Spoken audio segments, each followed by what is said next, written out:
اعوذ باللہ من الشیطان الرجیم۔ میں اللہ کی پناہ لیتا ہوں شیطان مردود سے۔ بسم اللہ الرحمن الرحیم۔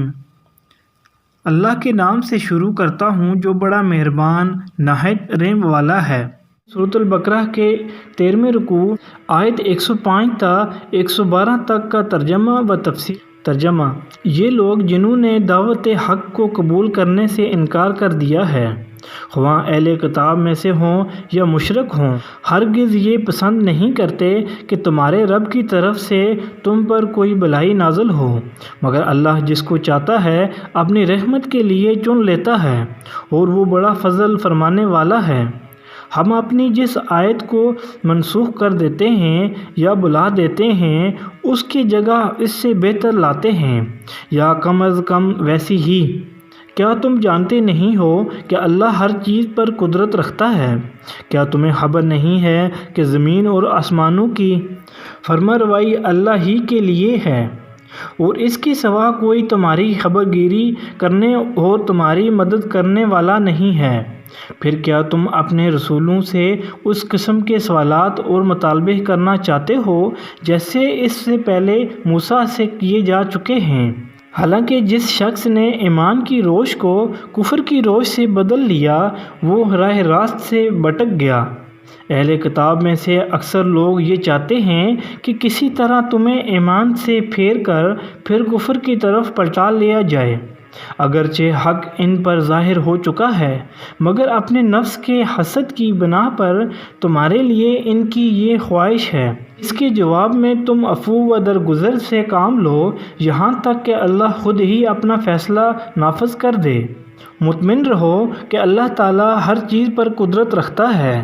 نماز قائم کرو اور زکوٰۃ دو۔ تم اپنی عاقبت کے لیے جو بھلائی کما کر آگے بھیجو گے، اللہ کے ہاں اسے موجود پاؤ گے۔ جو کچھ تم کرتے ہو وہ سب اللہ کی نظر میں ہے۔ ان کا کہنا ہے کہ کوئی شخص جنت میں نہ جائے گا جب تک کہ وہ یہودی نہ ہو یا عیسائیوں کے خیال کے مطابق عیسائی نہ ہو۔ یہ ان کی تمنائیں ہیں۔ ان سے کہو اپنی دلیل پیش کرو اگر تم اپنے دعوے میں سچے ہو۔ دراصل نہ تمہاری کچھ خصوصیت ہے نہ کسی اور کی۔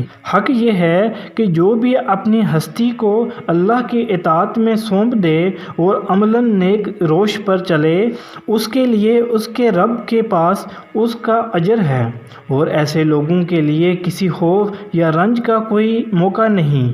یہ تھا سورۃ البقرہ کے 13ویں رکوع کا ترجمہ۔ اب سورۃ البقرہ کے 13ویں رکوع کی تفسیر۔ یہ ایک خاص شبہ کا جواب ہے جو یہودی مسلمانوں کے دلوں میں ڈالنے کی کوشش کرتے تھے۔ ان کا اعتراض یہ تھا کہ اگر پچھلی کتابیں بھی خدا کی طرف سے آئی تھیں اور یہ قرآن بھی خدا کی طرف سے ہے، تو ان کے بعض احکام کی جگہ اس میں دوسرے احکام کیوں دیے گئے ہیں؟ ایک ہی خدا کی طرف سے مختلف وقتوں میں مختلف احکام کیسے ہو سکتے ہیں؟ پھر تمہارا قرآن یہ دعویٰ کرتا ہے کہ یہودی اور عیسائی اس تعلیم کے ایک حصے کو بھول گئے جو انہیں دی گئی تھی۔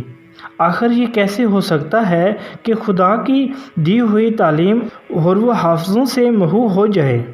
یہ ساری باتیں وہ تحقیق کی خاطر نہیں بلکہ اس لیے کرتے تھے کہ مسلمانوں کو قرآن کے من جانب اللہ ہونے میں شک ہو جائے۔ اس کے جواب میں اللہ تعالیٰ فرماتا ہے کہ میں مالک ہوں، میرے اختیارات غیر محدود ہیں، اپنے جس حکم کو چاہوں منسوخ کر دوں اور جس چیز کو چاہوں حافظوں سے محو کر دوں، مگر جس چیز کو میں منسوخ یا محو کرتا ہوں اس سے بہتر چیز اس کی جگہ پر لاتا ہوں، یا کم از کم وہ اپنے محل میں اتنی ہی مفید اور مناسب ہوتی ہے جتنی پہلی چیز اپنے محل میں تھی۔ یہودی مشکافیاں کر کر کے طرح طرح کے سوالات مسلمانوں کے سامنے پیش کرتے تھے اور انہیں اکساتے تھے کہ اپنے نبی سے یہ پوچھو اور یہ پوچھو اور یہ پوچھو۔ اس پر اللہ تعالیٰ مسلمانوں کو متنبہ فرما رہا ہے کہ اس معاملے میں یہودیوں کی روش اختیار کرنے سے بچو۔ اسی چیز پر نبی صلی اللہ علیہ وسلم خود بھی مسلمانوں کو بار بار متنبہ فرمایا کرتے تھے کہ قتل و کال سے اور بال کی کھال نکالنے سے پچھلی امتیں تباہ ہو چکی ہیں، تم اس سے پرہیز کرو۔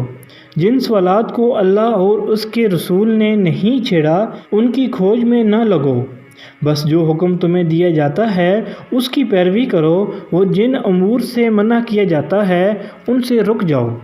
دو روزگار کی باتیں چھوڑ کر کام کی باتوں پر توجہ صرف کرو، یعنی ان کے عناد اور حسد کو دیکھ کر مشتعل نہ ہو، اپنا توازن نہ کھو بیٹھو، ان سے بحثیں اور مناظرے کرنے اور جھگڑنے میں اپنے قیمتی وقت اور اپنے وقار کو ضائع نہ کرو، صبر کے ساتھ دیکھتے رہو کہ اللہ کیا کرتا ہے۔